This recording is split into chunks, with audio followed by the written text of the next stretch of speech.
네, 그러면 첫 번째 퀴즈 문제를 같이 볼 텐데, 첫 번째 문제가 뭐였냐면,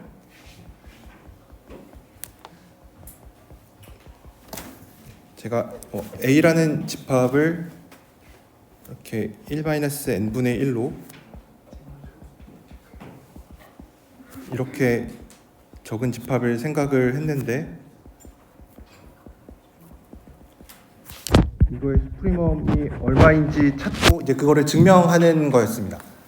뭐 스프리멈이 얼마인지 생각을 해보면은 스프리멈이 1이 될 거라고 예상은 하겠죠, 그렇죠? 스프리멈이 1인 거는 그렇게 어렵지 않게 찾을 수가 있습니다. 여기서는 좀 운이 좋게도 0, 2분의 1, 3분의 2, 4분의 3 점점 1에 가까워지고 있죠, 그렇죠? 그리고 뭐 이거를 이제 우리가 다음 주부터 이제 수열에 대해서 얘기를 할 텐데, 얘를 하나의 수열로 보면은 이 집합에 있는 원소가 이 수열에 나타나는 숫자들이랑 똑같죠.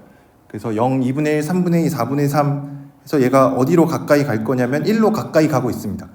뭐 그렇다고 해서 1로 가까이 간다라고 해서 스프리멈이 1이구나라고 이제 바로 얘기하기는 좀 힘들긴 하지만, 스프리멈이 1이라는 거를 우리가 인지하고 이제 증명하기 전에는 내가 뭘 증명해야 되는지 그 명제를 적어 놔야 되니까, 스프리멈이 1인 거는 뭐 어렵지 않게 찾을 수가 있습니다.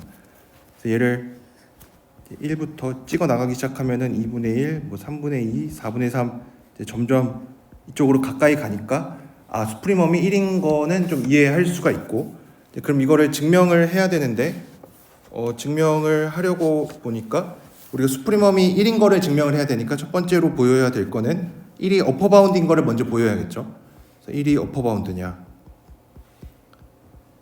그래서 1이 어퍼 바운드냐라는 거를 이제 수식으로 적으면은 A 안에 있는 모든 원소에 대해서 A가 1보다 작거나 같냐라는 거를 물어보는 건데, 얘랑 똑같은 얘기인데, 이 집합 A에 들어가 있는 원소를 이제 그냥 A라고 뭐 이렇게 그냥 써도 되긴 하지만, A라는 애는 1-n분의 1을 다 모은 거니까 모든 n에 대해서 1-n분의 1이 1보다 작거나 같냐라는 거랑 똑같은 얘기죠. 그렇죠? 근데 얘는 뭐 당연히 맞는 얘기니까 넘겨보면은 n분의 1이 얘랑 뭐 모든 n에 대해서 n분의 1이 0 이상이냐라고 물어보는 거니까 맞죠, 그렇죠? 그래서 어퍼 바운드가 됩니다. 뭐 어퍼 바운드 보이는 거는 당연히 크게 어렵지 않은데, 이제 문제가 되는 거는 얘가 수프리멈인 거를 보이는 거, 리스트인 거를 보이는 게 어떻게 보면은 좀 핵심이라고 할 수가 있죠. 그래서 리스트인 걸 어떻게 보이냐면, 어퍼 바운드를 아무거나 하나 가지고 왔을 때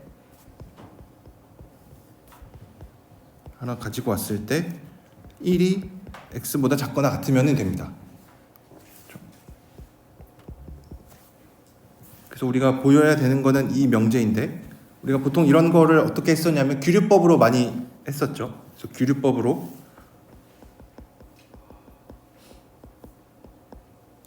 x가 1보다 작거나 같다라고 가정을 하면은, 그러면 이제 뭔가 모순인 거를 찾으면 되죠. 왜냐하면 이제 모순이 어디서 발생할 거냐면, x는 스트릭트하게 1보다 작은 게 되게 중요하죠. 그렇죠?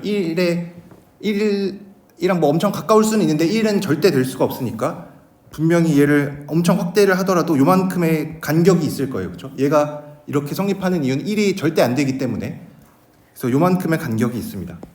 그래서 우리가 뭘 보일 수 있냐면, 이 사이에도 어떤 뭐 자연수 m에 대해서 어떤 자연수 m에 대해서 여기 안에 1-n분의 1이라는 숫자가 항상 있어요. 그렇죠? 이건 항상 있나요? 왜죠? 이렇게 되면은 문제가 다 풀리는데, 이 얘기가 뭐냐면 x가 1인 자연수 m이 항상 존재하냐?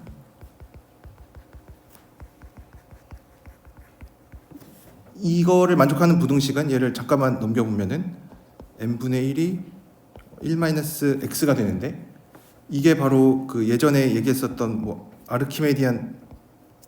아르키메데스 성질,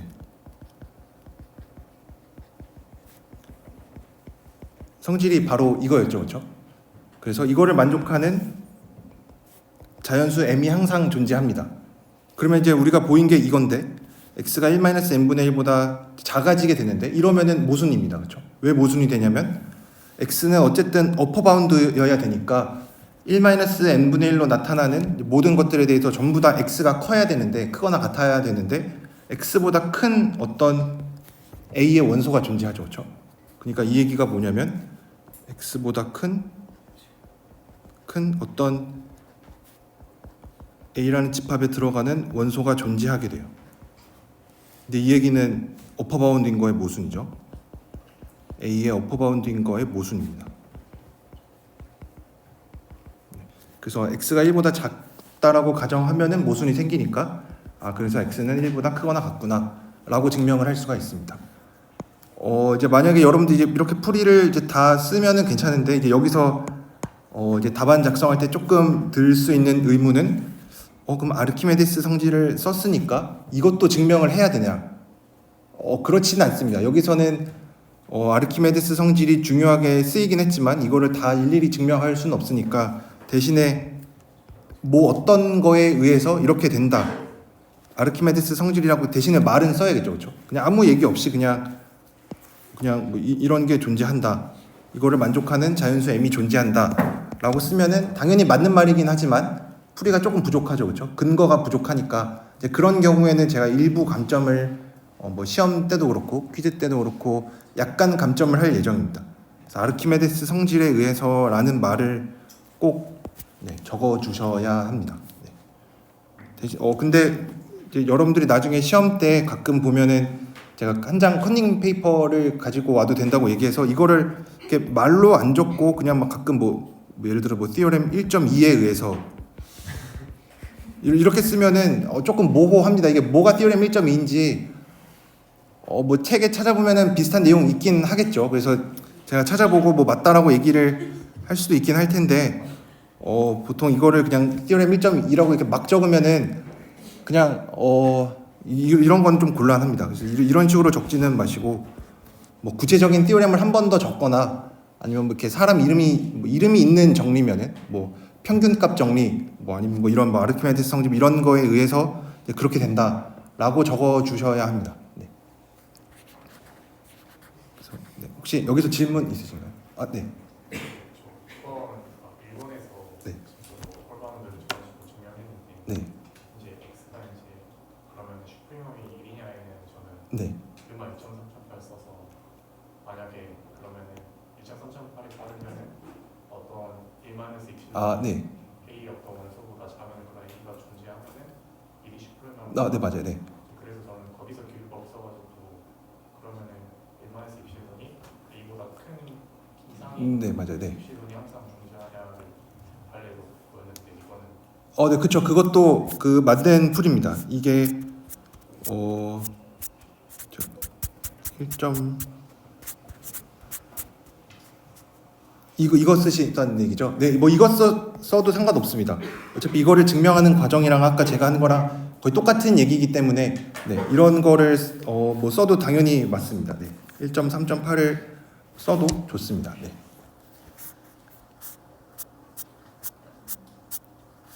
네, 혹시 또 질문 있으신가요? 두 번째 문제도 같이 풀어보는데, 두 번째 문제는 이게 성립함을 보이는 건데 뭐 A랑 B가 뭐 바운디드 어버브고 뭐 공집합이 아니라고 했으니까 수프리멈 A, B 당연히 다 존재하죠. 그래서 수프리멈 A를 뭐 알파라고 적고 수프리멈 B를 베타라고 적어볼게요. 그러면은 이제 우리가 보여야 되는 거는 얘가 알파 더하기 베타가 된다라는 거를 보이면 됩니다. 그래서 여기에서도 뭐 아까 위에랑 거의 비슷한 것처럼 어떤 집합의 수프리멈이 뭐 어떤 숫자가 된다라는 거를 보여야 되니까 우리가 보여야 되는 거는 알파 플러스 베타가 어떤 이런 집합의 어퍼 바운드가 되냐,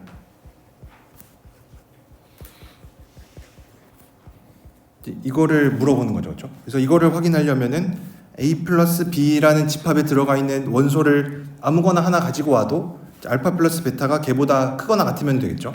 근데 A 더하기 B라는 집합에 어떤 원소가 들어있냐면 A 더하기 B라는 집합은 어떻게 만든 집합이냐면 A 더하기 B를 모아놓은 건데 A는 집합 A에 있고 B는 이런 집합 B에 있는 이런 원소입니다. 그래서 이거를 보여야 되는 거는 임의의 A, 임의의 B에 대해서 가지고 오면은 A 더하기 B가 항상 알파 더하기 베타보다 작거냐 이거를 물어보는 거죠, 그렇죠? 근데 얘는 맞죠, 그렇죠? 왜냐하면 이게 성립하는데 왜 그러냐면 A는 항상 알파보다 작거나 같을 거고 왜냐하면 알파는 어퍼 바운드니까, 그렇죠? 수프리멈이라는 거는 아직 안 쓰긴 했는데 어퍼 바운드이기만 하면 다 되니까 B도 베타보다 작거나 같아서 이거 부등식 두 개 더해주면은 어퍼 바운드인 거는 보일 수가 있습니다. 그럼 이제 수프리멈인 거를 보여야겠죠. 이제 수프리멈인 거를 보여야 되니까 예를 들어서 C를 아무 임의의 이 A 더하기 B라는 집합의 어퍼 바운드로 하나 가지고 오면 우리가 보여야 되는 거는 내가 고른 알파 플러스 베타가 항상 C보다 작거나 같은 거를 보여주면 됩니다. 그래서 이거를 보여주면 될 텐데 이거랑 비슷한 문제가 이거 예전에 어떤 숫자 C에 대해서 이거 할 때랑 좀 비슷하죠, 그렇죠? 그래서 이거인 거를 보일 텐데 어떻게 할 거냐면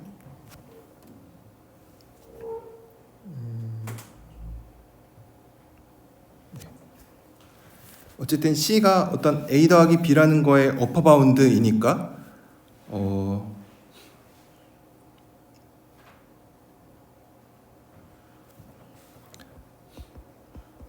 A라는 원소 B라는 원소에 대해서 A 더하기 B가 항상 C보다 작거나 같습니다. 그러면은 A 입장에서 생각을 해보면 A는 C-B보다 작거나 같습니다. 근데 이 얘기가 무슨 뜻이냐면 C-B가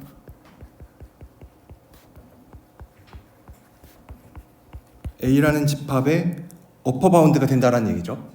이 얘기가 그러면은 우리가 알파를 수프리멈이라고 했으니까 알파가 항상 C-B보다 작거나 같습니다. 그렇죠? 왜냐하면 알파가 수프리멈이니까. 그럼 이제 여기에서도 B가 B 입장에서 보면 얘가 C-알파인데 이 얘기가 뭐냐면 C-알파는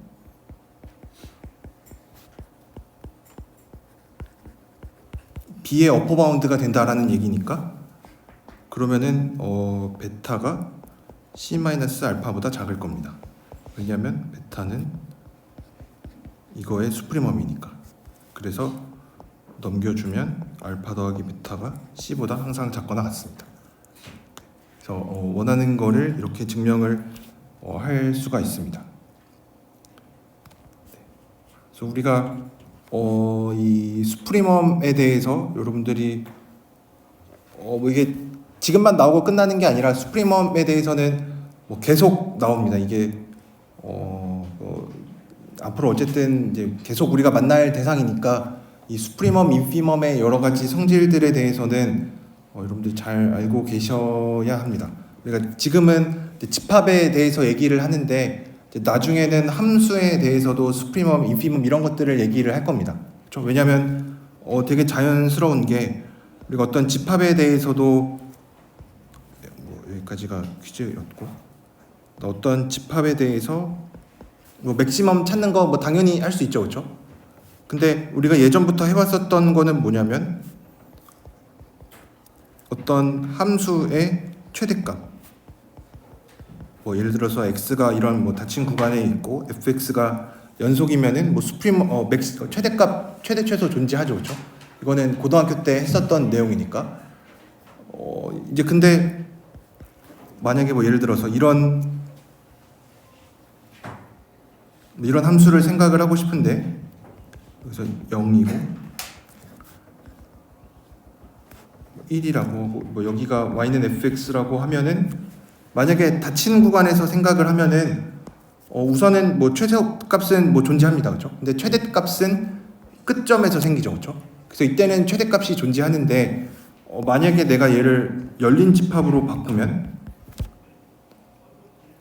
그러면은 만약에 뭐 여기서의 값이 3이다 라고 하면은 마음속으로는 최대값이 3이라고 얘기를 하고 싶은데 정확히 최대값은 아니죠, 그렇죠? 왜냐하면 그 값에서 딱 만약에 뭐 최대값이라고 하면은 이제 이거일 텐데 1이 정의역 안에 없으니까 이때는 최대라고 얘기는 안 하지만 마음속으로는 최대라고 하고 싶죠, 그렇죠? 그래서 우리가 그럴 때는 수프리멈을 많이 씁니다. 수프리멈은 우리가 집합에서도 얘기했었던 것처럼 뭐 공집합 아니고 위로 6이면은 항상 존재하니까.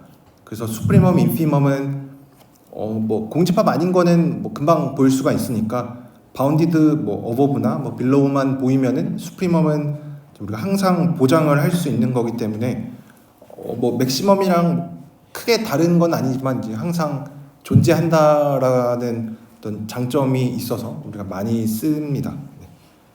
그래서 수프리멈 이런 거는 자주 나오는 거기 때문에 여러분들이 좀 잘 익숙하게 공부를 하셨으면 좋겠습니다. 혹시 질문 있으신가요? 네. 없으시면은 제가 저번 시간에 여러분들한테 한번 생각을 해보라고 했었던 게 우선은 이 유리수의 조밀성, 이것도 우리가 뭐 계속 여러분들이 지금은 이제 뭐 수학 전공 과목을 뭐 그렇게 많이 듣고 있진 않지만 뭐 학년이 지나갈 뭐 이렇게 거듭될수록 많은 전공 지식을 배우겠죠. 그래서 그때마다 뭐 여러 가지 예전에 배웠었던 어떤 지식들이 많이 쓰이는데 이 유리수의 조밀성은 계속 나옵니다. 그래서 유리수의 조밀성이 뭐였냐면, 그러니까 유리수가 실수라는 어떤 집합 내에서 되게 이렇게 밀도 높게 빽빽하게 있다라는 얘기입니다. 그래서 우리가 실수를 보통 이런 수직선상에 많이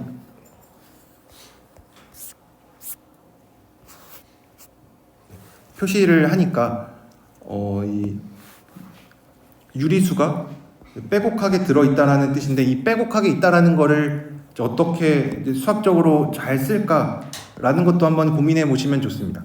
유리수라는 집합이 어쨌든 실수의 부분 집합인 거는 맞는데, 이거는 맞는데 빼곡하게 있다라는 거를 어떻게 적을까? 그래서 유리수 말고 이거보다 조금 더 작은 집합을 생각을 해보면은 어떤 정수 집합도 있겠죠, 그렇죠?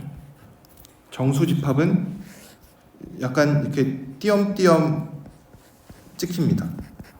근데 유리수도 비슷하게 찍어 보려고 하면은 정수보다는 더 촘촘하게 찍히겠죠.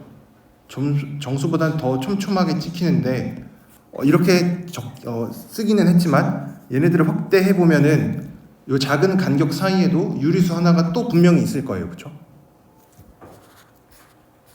그래서 조밀하다라는 얘기를 좀 잘 적을 필요가 있구나. 왜냐하면 정수랑은 좀 비교해서 적어줘야 되니까. 그래서 얘를 어떻게 잘 표현하는 게 좋을까라고 생각을 해봤는데, 이런 식으로 표현하는 게 제일 좋습니다. 아무 두 개의 실수를 가지고 와도 어떤 R이라고 하는 유리수가 반드시 그 사이에 존재한다. 이런 식으로 적으면은 되게 빽빽하다라는 얘기를 해줄 수가 있겠죠. 아무 두 숫자나 가지고 와도, 여기서 아무 두 숫자나 가지고 오기는 할 건데 좀 더 강조를 하자면은 A, B는 되게 가까우면 가까울수록 더 효과가 극적으로 나타나겠죠, 그렇죠? 왜냐면 A, B가 되게 사이 간격이 넓었으면은 예를 들어서 뭐 A가 1이고 뭐 B가 100이다 라고 하면 이 사이에 유리수 당연히 존재하겠죠. 이거는 뭐 엄청 많이 뭐 자연수도 있고 뭐 엄청 많으니까. 근데 이제 이런 경우는 좀 효과가 극적이진 않고, 우리가 이 정리의 어떤 강력함, 강함, 되게 좋은 정리다라는 거를 보이고 싶으면은 A, B 사이의 간격이 되게 작으면 작을수록 더 좋아요. 그래서 A를 만약에 뭐 1이라고 뭐 0이라고 하고 B를 뭐 -10의 마이너스 뭐 23승 정도로 잡았다. 뭐 되게 작은 숫자죠, 그렇죠? 근데 그럼에도 불구하고 A, B 사이가 되게 간격이 작음에도 불구하고 이 사이에는 유리수가 반드시 하나 존재한다. 이거를 보일 수 있다라는 거는 진짜 실수 간격이 아무리 좁아도 그 사이에 내가 유리수를 하나 끼워 넣을 수 있으니까 유리수는 되게 실수 안에서도 되게 많이 있다라는 얘기를 해줄 수가 있겠죠. 그래서 보통 뭐 이런 거를 많이 생각을 합니다. 뭐 예를 들어서 0, 1이다. 그럼 이 사이에 유리수 그냥 중간값, 평균 잡으면 되지 않냐? 이거를 뭐 어렵게 증명하지 말고 2분의 A 플러스 B가 그냥 이 안에 있으니까 뭐 여기 A, B라고 하면은 이렇게 하면은 안 되죠, 그렇죠? 왜냐면 나는 뭐 A, B가 뭐 실수라고 하고 그랬을 때 2분의 A 플러스 B가 항상 유리수가 된다는 것을 보장할 수가 없죠, 그렇죠? 얘가 정말로 유리수가 되냐? 뭐 항상 그렇진 않죠. 뭐 발레 같은 것도 그냥 뭐 A는 0, B는 뭐 루트 2 이런 거 잡으면은 2분의 루트 2는 유리수가 안 되겠죠, 그렇죠? 그래서 중간 값을 항상 고른다고 해도 뭐 당연히 그 안에 있긴 하지만 유리수가 된다라는 거는 보장을 못 해요. 그래서 우리가 예전에 이제 그런 증명들을 했었던 거고, 그러면은 이제 유리수에 대해서는 얘기를 했으니까, 그럼 이제 이거를 좀 더 나아가서 무리수도 조밀하게 있다라는 얘기를 해주고 싶어요. 우리가 제가 요번 주 월요일에 올렸던 영상을 보면은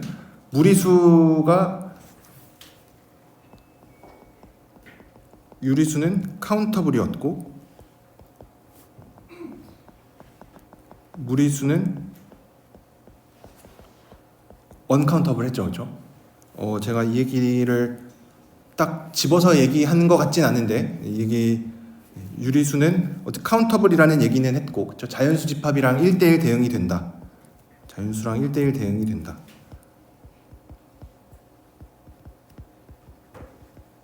그리고 무리수가 언카운터블이라는 얘기는 안 했는데 실수는 이제 언카운터블하다라는 얘기를 했었죠, 그렇죠? 얘는 셀 수가 없다. 그러면은 무리수가 언카운터블이라는 얘기도 해줄 수가 있는데, 왜냐면 실수라는 집합 자체는 유리수랑 무리수를 합집합해서 만드는 거예요, 그렇죠? 근데 유리수는 카운터블이고 얘는 언카운터블이고, 근데 만약에 이제 무리수가 카운터블이라고 가정을 하면은 카운터블 집합 두 개를 합집합하면은 여전히 카운터블이 되죠, 그렇죠? 이거는 제가 증명을 했었죠. 뭐 무한개 합집합해도 이제 여전히 카운터블이 된다라고 얘기를 했으니까. 그래서 무리수가 카운터블이었다면은 유리수랑 무리수 합집합하면은 이제 걔도 카운터블이 되는데, 유리수랑 무리수를 합집합해서 만든 게 실수 집합이니까 얘가 카운터블인 거의 모순이죠, 그렇죠? 그래서 무리수는 카운터블하지 않고 언카운터블합니다. 그래서 유리수의 뭐 정확한 표현은 아니지만 유리수보다 무리수의 개수가 훨씬 더 많이 있습니다. 뭐 둘 다 무한개인 거는 똑같은데 무한개의 농도를 따져보면은 카운터블은 자연수 집합이랑 1대1 대응이 되는 거니까 하나 둘 셋 넷 이렇게 순서를 매길 수 있는 거고, 번호를 매길 수 있고 수열로 나타낼 수가 있고, 근데 카운터블하지 않다, 언카운터블하다라는 거는 이렇게 번호를 매길 수 없다. 1번, 2번, 3번 이렇게 작은 뭐 순서대로 나타난다고 하면은 이제 그 사이에 어떤 숫자들이 계속 나오는 거니까 자연수 집합이랑 1대1 대응이 되지 않습니다. 그래서 어떻게 생각해 보면은 무리수라는 집합이 유리수보다는 많이 있으니까, 지금 아까 예로 들었던 거를 생각을 해보면 정수 집합은 이 실수 집합에서 댄스하지 않아요, 그렇죠? 얘는 듬성 있으니까 아무 두 실수나 잡아도 이제 그 사이에 정수가 항상 있냐 물어보면 그렇지 않아요, 그렇죠? 0과 1 사이에는 어떤 정수도 없죠, 그렇죠? 그러니까 정수 집합은 댄스하지 않은데 유리수는 얘보다 조금 더 개수가 많아졌죠, 그렇죠? 둘 다 똑같이 카운터블이기는 한데 어떻게 보면 둘 다 카운터블이기도 하고 둘 다 무한개이기도 한데 유리수의 개수가 어떻게 보면 좀 더 많다라고 볼 수가 있는데 유리수는 댄스해요. 그래서 유리수보다 무리수가 더 많다라고 그랬으니까 무리수도 당연히 댄스하다라고 예상을 해줄 수가 있고, 이거에 대한 증명을 해보면 여기에서도 명제 자체는 유리수에서 증명했었던 거랑 명제는 똑같습니다. 아무 두 개의 실수를 가지고 와도 그 사이에 무리수가 반드시 존재한다. 그래서 이거를 증명을 해볼 텐데,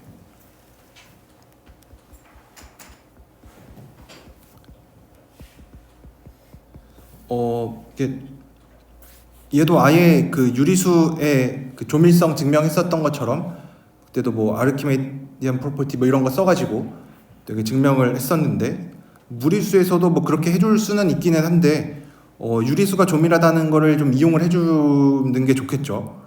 그래서 유리수가 조밀하니까 유리수가 뭐 실수에서 조밀하니까 A와 어떤 실수 AB에 대해서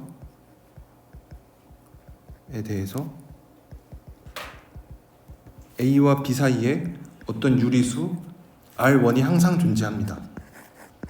그죠? 이거는 유리수의 조밀성으로부터 그냥 바로 얻는 거고, 근데 여기서 이제 제가 R1이라고 했으니까 뭐 R2 같은 것도 가지고 올 생각이겠죠.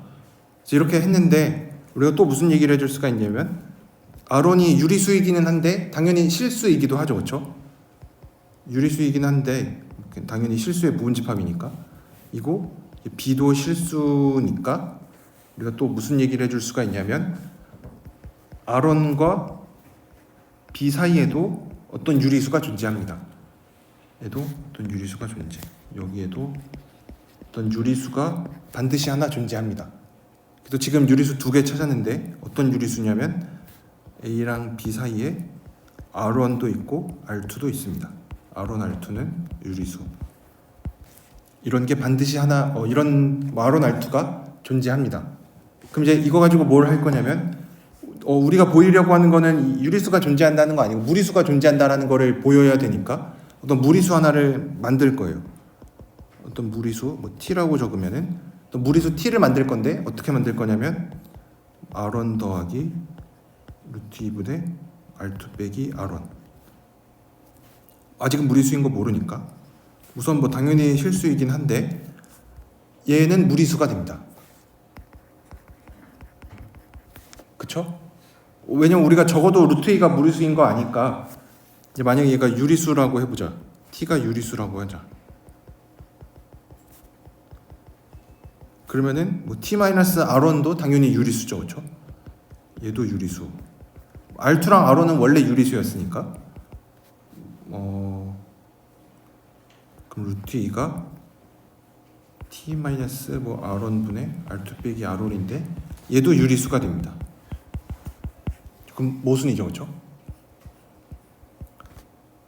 왜냐하면 유리수는 사칙 연산에 닫대에서 닫혀 있으니까 유리수랑 유리수 두 개 나누면은 당연히 유리수가 돼야 되는데 우리는 이미 루트 2가 무리수인 거 아니까 모순이죠, 그렇죠?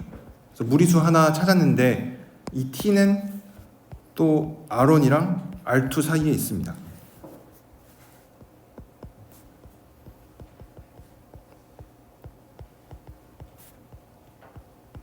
그렇죠? 이거는 뭐 계산해 보면은 되겠죠. 그렇죠? 넘겨 보면은 이쪽으로 넘겨 보면은 뭐 당연히 얘는 R2가 R1보다 크니까 뭐 당연히 성립하고, 요쪽 부등식을 보면은 R1 이쪽으로 넘기면은 1이 루트 2보다 작다라는 게 되니까 뭐 성립하죠, 그렇죠?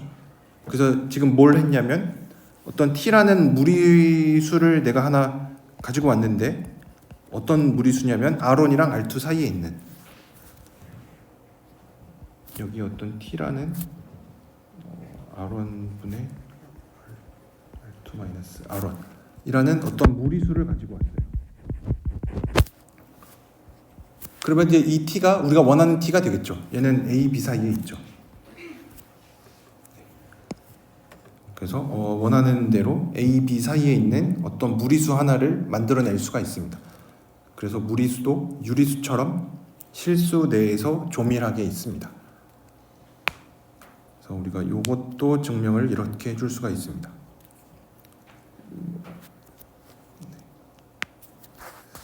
그래서 우리가 여기까지 했었던 게 어떤 유리수 조밀하고 무리수도 조밀하다라는 얘기했었고, 그 다음에도 좀 더 많은 얘기를 제가 월요일에 했었는데, 이 카디널리티 관련해서도 어떤 두 개의 집합이 뭐 카디널리티가 같다라고 하는 거는 어떤 원투원 원투인 함수가 존재하면은 우리가 카디널리티가 같다라고 얘기를 했었고, 그래서 뭐 이런 거에 대해서 얘기를 했었고, 뭐 중요한 거는 유리수가 카운터블하다, 무리수는 언카운터블하다. 이제 각각의 증명을 어떻게 했었는지 되게 중요하니까. 그 다음에 뭐 굳이 따지자면은 무리수는 언카운터블하다.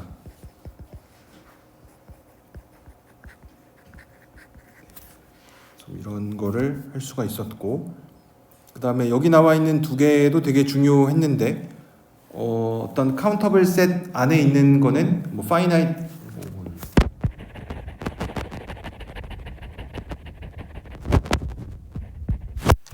파이나이트하거나 카운터블하다. 우리가 어떤 정리를 배울 때 당연히 증명을 아는 거 되게 중요합니다.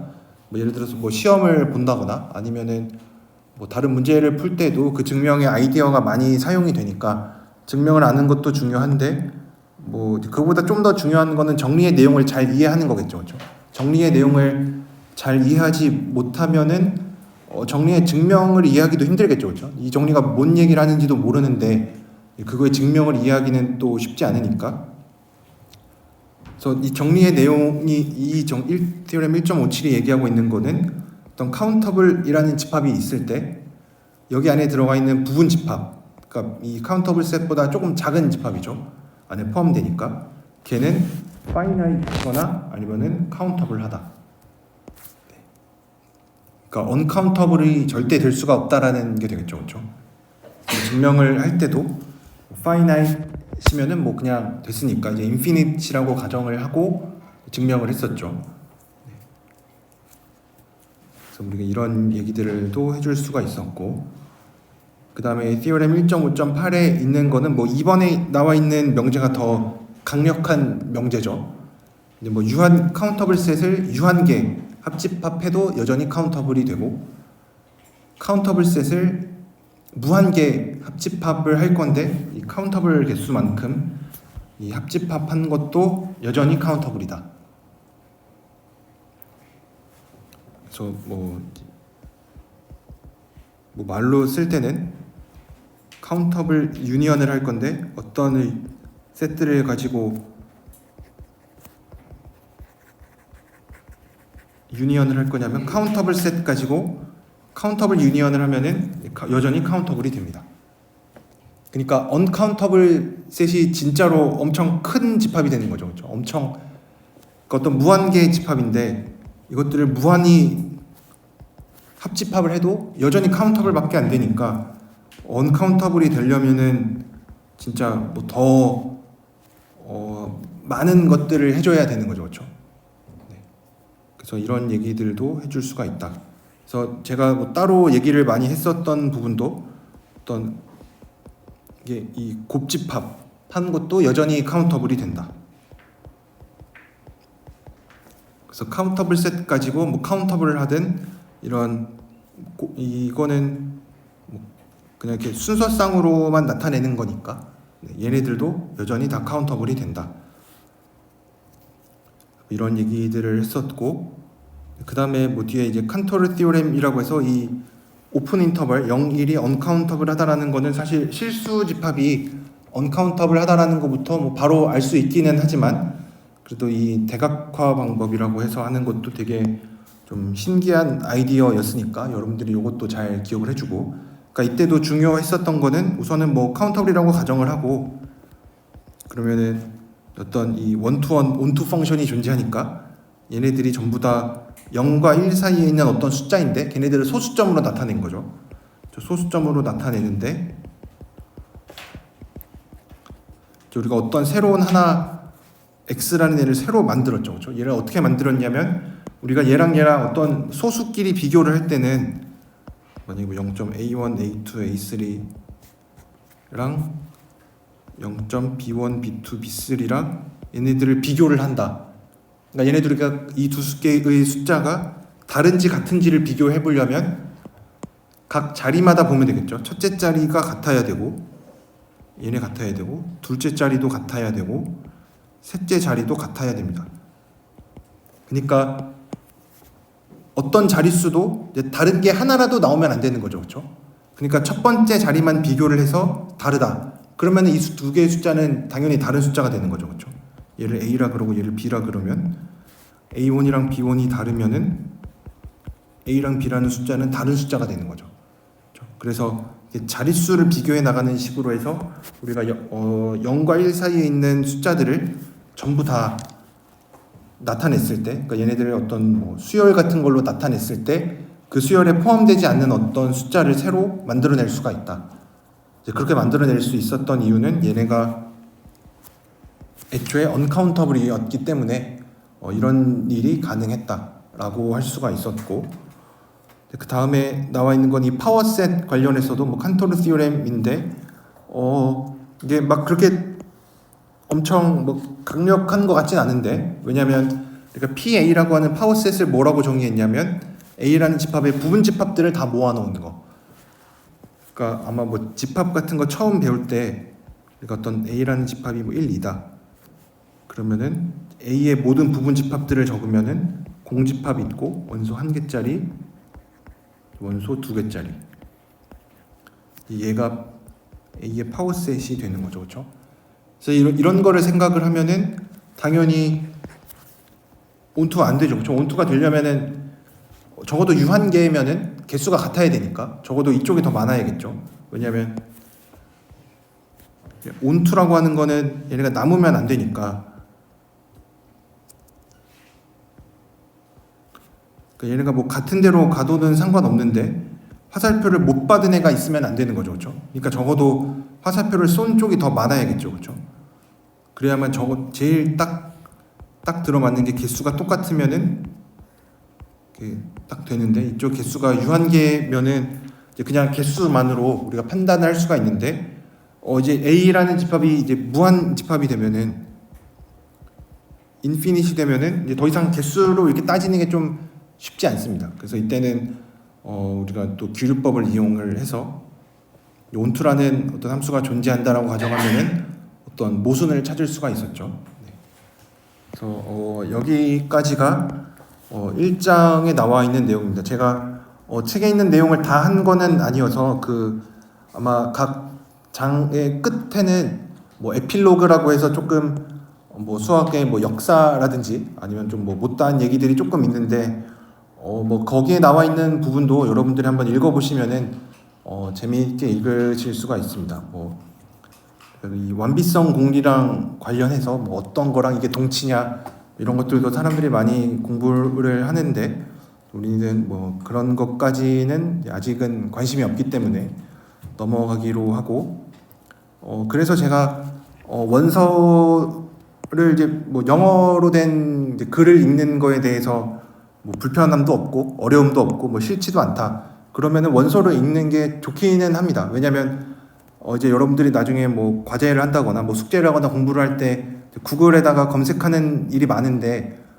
이제 그때 우리말로 검색을 하면은 이게 좀 잘 안 나오는 경우가 많습니다. 좀 양질의 자료들이 그렇게 많진 않은데, 근데 뭐 영어로 검색하면은 이제 훨씬 더 많은 정보들을 얻을 수가 있으니까, 그리고 또 모든 책에 대해서 번역서가 다 있지도 않고, 그러니까 영어로 된 텍스트를 읽는 거에 대해서는 또 요즘은 워낙 번역기도 잘 돼 있으니까 뭐 원서를 사서 혼자 한번 읽어보고 좀 무슨 내용인지 잘 이해가 안 간다 그러면 뭐 딥엘인가 이런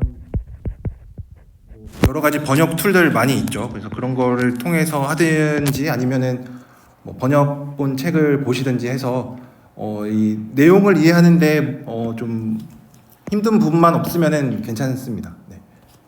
그래서 책에 제가 안 한 부분들도 좀 있는데 뭐 대부분 다 했는데 그런 좀 곁다리로 나오는 내용들은 좀 안 한 경우가 있어서 그거는 여러분들이 그냥 자율적으로 읽어보시면 됩니다. 네, 그래서 여기까지가 1장에 해당하는 내용이었고, 뭐 어떤 것들을 했었냐면 뭐 좀 많이 했는데 뭐 첫 번째 나와 있는 명제는 제가 좀 중요해서 한 번 더 적었습니다. 이거를 우리가 잘 이해를 해야 이제 앞으로 다음 주에 이제 수열의 극한 이런 거 얘기할 때도 여러분들이 잘 이해할 수가 있으니까 이런 거 했었고, 뭐 완비성 공리에 대해서 얘기를 했었고, 그다음 뭐 수프리멈 인피멈의 뭐 정의라든지 아니면은 뭐 수프리멈임을 보이는 어떤 보조 정리들 이런 거 잘 기억을 하셔야 되고, 네스티드 인터벌 프로퍼티에 대해서도 완비성 공리 이용해서 증명을 했었고, 뭐 아르키메디안 프로퍼티도 했었고, 이 유리수가 실수해서 조밀하다라는 얘기했었고, 루트 2라는 거를 우리가 어떻게 정의를 할 거냐, 어떤 뭐 집합의 수프리멈으로 정의도 했었고, 뭐 카운터블, 언카운터블의 정의에 대해서도 여러분들이 잘 기억을 하셔야 되고, 뭐 예를 들어서 뭐 유리수, 자연수, 정수 카운터블하고 실수랑 이런 뭐 열린 구간 언카운터블하다, 뭐 이런 얘기들에 대해서 얘기를 했습니다. 그래서 다음 시간에는 2장에 있는 어떤 수열들에 대해서 좀 더 얘기를 해보도록 하겠습니다. 네, 그럼 오늘은 여기까지 하도록 하겠습니다.